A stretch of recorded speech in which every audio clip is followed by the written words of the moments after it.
Not to start this video sounding like some kind of video essay type shit, but video games are a constantly evolving genre, with there always being some sort of mainstream era or phase that it's going through at any particular time.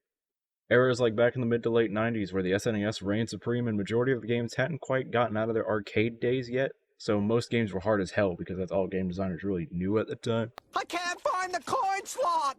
Or today where we're in the games as a service phase, where every game wants to be your only game, along with cramming as many ways to siphon money out of you as possible, while making you think you can't play a single other game. Here it is! But I'm not really here to talk about either of those specifically. Today I want to talk about the MMO phase that started taking off at around the late 90s to early 2000s, where games like World of Warcraft, RuneScape, and plenty more all sort of dominated the gaming space at the time. And we fast forward to the end of that phase or era, we get the exact phase within a phase, I guess. We get to the social MMOs, the quirky ones that we probably all played growing up at least once, like Neopets or IMVU, which is now the second time I've talked about IMVU without ever playing it. God help me. But in that same little quirky box, we have the game I actually want to talk about, finally. It's only been over a minute now, but we're at the topic of the video finally. Whirled, not spelled like the actual globe world, but like you got whirled, like you spun around, you know? A social MMO released in 2010 that I personally played way too much as a kid. Whirled was one of those social MMOs where people could be various avatars created by players, play various different games in order to earn cash to buy said avatars and other decorations for their rooms, and just mostly hang out with people in those rooms. Not too much of a concrete purpose outside of just opening up social avenues for people. What was kind of cool about this game was that it had a similar system to Roblox at the time, where if you created something for the game and people bought it, you'd earn some of that currency for yourself in the process. Incentivizing creating things for the game to keep it fresh, also incentivizing a strong community. Just a nice idea across the board, and Roblox does it pretty well too, which I don't like complimenting that game to be honest, but you know, here we are. And that currency could either be coins you earn through the different games that I'll talk about in a second, or it could be the premium currency, because yes, this game had it too. Bars, in this case. And bars are pretty much the textbook premium currency where you could buy them for varying amounts of real-world money, but you could also get them in two other ways that made them a little more distinct. And we already talked about one of them, so I don't even need to bring it back up, but yeah, you could get bars from the shop, but not exactly how you would think. So let's say that you put up an item on the shop that costed this many bars. If somebody were to then buy that item, you would get a third currency instead that was called bling. Or if you made a game for people to play on World, if enough people played it, you would also gain bling that way. And while sure, you could convert your bling into bars to then put back into the game, you could also use bling to get actual cash if you got enough of it. Meaning you could actually make money for making things on World if you made a good enough product or game. Which is honestly really cool, and I feel like not enough games do incentivize things like this, and it would be really cool to see more of them. I already said that Roblox does it too, but that's the only other game I can really think of that does a system like this. But the other way that you could earn bars, if you didn't feel like creating something or didn't feel like giving money to the people who made World, you could use the classic method back in the day. Sketchy-ass websites and surveys in order to earn bars that way. If you were on the internet back in the day, you know exactly what I'm talking about when I talk about these. And while I couldn't find any footage of this that didn't look shitty, I do think this is kind of funny and sort of like a look in the past, so to speak. So here's a quick video of what those surveys looked like.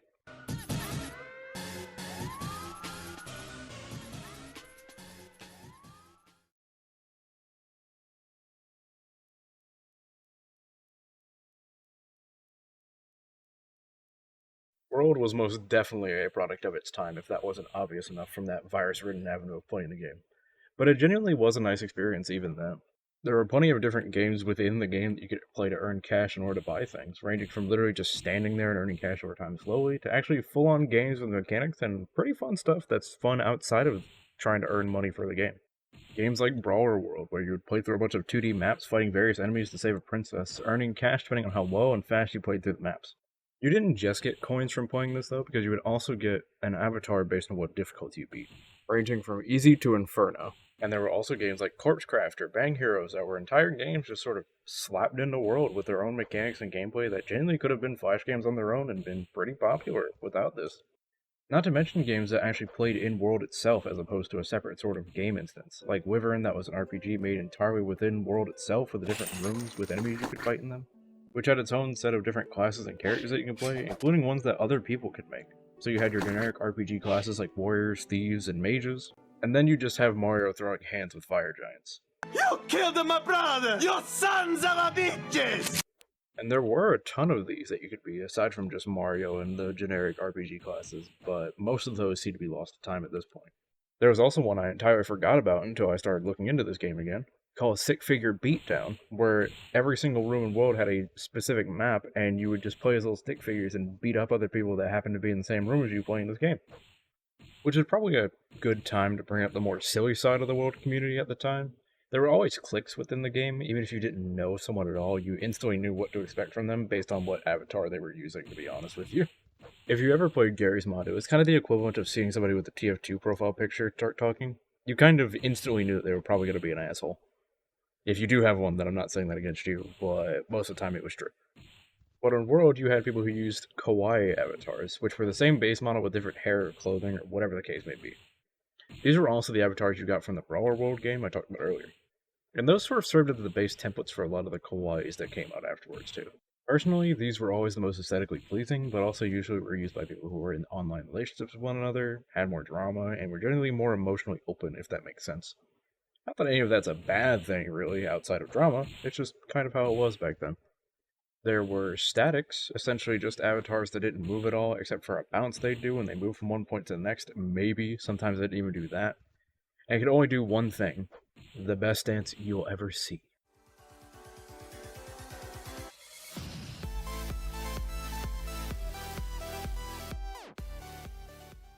And people that use these avatars are almost always assholes. I'm not sure why, frankly, but I very distinctly remember whenever I saw someone using a static, I knew some shit was about to be said. Which was the general consensus of the player base, so it's not like that's just a me thing either. Everyone hated statics on World, so much so that someone made a game in World about bleeping them. There were a lot of animal avatars. World had a lot of furries at the time who'd use these types of avatars, and it really depended on the person how they might be. It might be the funniest person there, or the worst. Who's to say, really?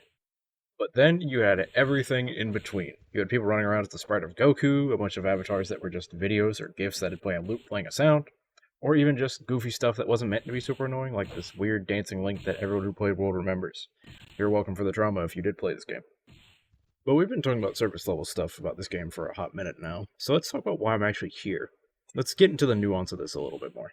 So World at the time wasn't exactly complex on the surface. You log into it, talk to some friends, maybe play some games with them or whatever just to get coins, and that's about it. There's not really much to it for the most part. But, and this may come as a shock to you, so hold on to your hats. For an introverted kid who didn't really talk to people all that much at school outside of a select few people, this game was what I looked forward to a lot of days after school. Getting on here and talking to people who didn't know me and weren't actively around me made it a lot easier for me to just be myself, or at least as close to it as I could have been at the time. And I have a ton of memories to attribute to this game, ranging from some of my favorites to some of my worst growing up, frankly. And to this day, I still reminisce with a friend of mine who also happened to play World at the time. Which brings me to the reality that I'm sure won't come as a surprise to anybody if you've been listening to how I've been talking. This game doesn't really exist anymore. In 2010, the owners of the site said the game wasn't really profitable at all. In 2013, they handed it off to another company, hoping to make it profitable then. And then the game shut down 4 years later, on April 8th, 2017. And something I didn't even know before I started researching for this video is that you were able to actually rip off a lot of those avatars that cost bars, and that's probably a big reason to why World wasn't that profitable, because this existed for a long time, and from my understanding, did not ever get fixed. So that probably didn't help. Which really sucks to think about for somebody who grew up playing this game, with a lot of my likes and dislikes kind of being molded by it. The majority of the music I listen to nowadays came from World. There were a ton of friends I talked to back then when I was still at its peak. But as time went on and the game wasn't there anymore, none of us really talked anymore, which is, I'm sure, a feeling most people relate to with other things. But not all hope is lost. Granted, a majority of it still is, but not all of it. Because while the official game got shut down in 2017, that didn't stop dedicated players and fans of the game from bringing it back. And while there may have been plenty of groups of people who tried bringing World back one way or another, all of them fell short one way or another. Originally, it was just Synced Online, which was a copy of the game that you could only play through Hamachi of all things, back in 2016, notably before World even shut down. But a month later, Synced actually opened itself to the public through a domain, so Hamachi didn't last long, as it usually doesn't, frankly. Or most people would like to forget that Hamachi even exists. But after the official World shut down and all the data from people's avatars and creations got corrupted, The only real remnant of the game that was left is whatever managed to get over to sync before it did shut down, which wasn't even close to all the stuff in the original world, which is to be expected, unfortunately. Notably, a massive amount of the avatars, and you couldn't play the old games on it at all anymore. And there were some other ports of World that had come and go, which I'll throw on screen now and what made them distinct. But then in 2018, the final major World successor would go up, World Club, and alongside Synced, these two were the main go-to ways to replay World like you could all those years ago. With World Club even managing to actually bring some of those games back I talked about earlier. Now granted, a bunch of them were still missing, but it was at least a step in recreating that lost gem. But outside of that last hurrah back in 2018, things have mostly stayed quiet. Outside of Adobe shutting down in 2021 and World Club having to become a separate client you had to open to play the game, which definitely doesn't feel sketchy at all to install, all was relatively quiet and well. And this is great and all.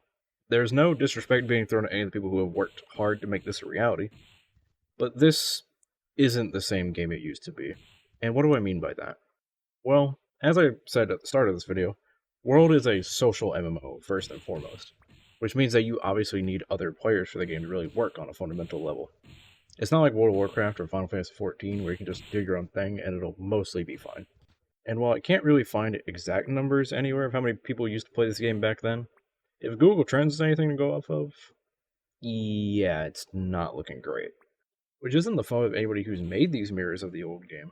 Just kind of a shame that the spirit of the old world, see what I did there, is just sort of gone. But the more I looked into this game and sort of reminisced on it as I made this script and video, it also sort of reminded me how much shit I got exposed to as a kid that I probably was too young to hear or see anything about, and how easy it was to run into people who would expose you to those sort of things. Not that that's the game's fault necessarily. I mean, that's an issue with any sort of game that wants to be a social platform first and foremost. It's a large issue that Roblox still faces to this day, to my understanding, which that game's been running way longer than World ever did. Which I guess kind of brings you to the last thing I want to talk about before ending this, which is how this era of gaming, so to speak, is done and gone. And I miss it, honestly. I miss games that exist and that were purely for socializing and having fun with friends as the main focus, not games that want you to try and be a professional player and get called a shithead every other minute. And ones that really opened you up to be able to actually make new friends without there needing to be some sort of big thing that you're both trying to accomplish at the exact same time. Games like World, Gary's Mod, which still exists but isn't the same, really. Old school TF2, even Roblox, I guess, even though that's obviously still very much a thing. But something just feels off about me trying to play Roblox. I don't feel right doing it, frankly. And the only other game that really comes to mind that fills that niche would be VR Chat, but I don't think I'm ready for that community either, to be honest. There was always this magical sort of feeling of booting up your computer, launching one of these types of games, and not having any clue who you were going to talk to that day, and also knowing that you'd have a group of people you connected with who'd be there doing the exact same thing as you. And a large majority of the people I met while playing these games who probably had the exact same mentality as me are people I still talk to this day. Hell, I've even lived in the same house as some of those people. It's just a shame I may never really get that same sensation again. Maybe that's just me being cynical, though. Maybe someday there will be a game that fills that same hole that I'm missing. Who knows, really? Guess we'll just have to wait and see, because apparently that's my outro thing now. Thank you, though, for listening to me ramble about this dead game from my childhood. If you have any games like that or even played World back then, please comment, because I'd love to hear some experiences other people had with games like this. Through this day, I've only ever found one other person who played World that I didn't meet through it, so it'd be cool to talk to some people who know about the game if you do. But I'd also love to hear about other games that filled that niche for you growing up, or even today. Could be anything. I ain't gonna judge. Either way, you're awesome. Thank you again for sticking around. Hope you have a good day or night, week, month, year, you name it. Have a good one. Until next time.